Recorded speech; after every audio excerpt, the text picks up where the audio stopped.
Hey hi, ஒரு குட்டி vlog. Editing வேலை நிறைய இருக்கு, ஸோ வாங்க எடிட் பண்ணலாம்.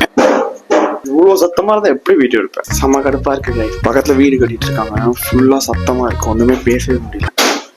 ஸோ நான் வீடியோ எடிட் பண்ணுறதுக்கு முன்னாடி பெரிய செட்டப் பண்ணணும். ஸோ நான் என்னெல்லாம் பண்ணுறேன்னு பாருங்க. ஸோ இது எதுக்கு எடுக்கிறேன் அப்படின்னா, இதுதான் எடிட் பண்ண போகிறேன். இந்த HDMI கேபிள் இந்த கம்ப்யூட்டர் சர்வ் இருக்கு. ஸோ நான் லேப்டாப்ல எடிட் பண்ண போகிறது HDMI கேபிள் மூலமா இந்த கம்ப்யூட்டரை டிஸ்பிளே பண்ண போகிறேன். ஏன் அப்படின்னா, சின்ன ஸ்க்ரீன்ல முன்னாடிலாம் எடிட் பண்ணிட்டு இருந்தேன், பட் இப்போ சுத்தமாக எனக்கு எடிட் பண்ண தோணவே மாட்டேங்குது சின்ன ஸ்க்ரீனில், அதாவது லேப்டாப்ல. And it's very common thing, நிறைய பேர் இந்த மாதிரி பண்ணுவாங்க. அண்ட் இந்த ஆர்டிஸ்ட்ல தான் நான் யூடியூப் வீடியோஸ்க்காக எல்லாமே சேவ் பண்ணி வச்சிருக்கேன். அதுக்கப்புறம் இந்த குட்டி USB இதை லேப்டாப்ல கனெக்ட் பண்ணிருக்கோம். இது வந்து கீபோர்டு உள்ளது அண்ட் மவுஸ் உள்ளது வந்து தனியாக இருக்கு. அதே இதில் கனெக்ட் பண்ணிட்டா சிஸ்டம்ல இருக்க பிக் ஸ்க்ரீன்ல இருந்து எடிட் பண்ணலாம். ஸோ எல்லாத்தையும் கடைசியில் ஃபிட் பண்ண அப்புறம் எங்கள் கம்ப்யூட்டர் இப்படி தான் இருக்கும் பார்க்கறதுக்கு. ஸோ லேப்டாப்ல காட்டுற ஸ்க்ரீன் இங்கே தெரியும். ஸோ நான் இங்கே இருந்து எடிட் பண்ணிட்டோம். இதுவே இவ்வளோ பெரிய ப்ராசஸாக இருக்கு. ஏன்னா என் எடிட்டிங் ஸ்பேஸ் வந்து இவ்வளோ கிளம்ஸியாக இருந்தாலும் that's how I edit. So நான் போய் எடிட்டிங் வேலையை பார்க்குறேன். அண்ட் இன்னொரு vlogல பார்க்கலாம்.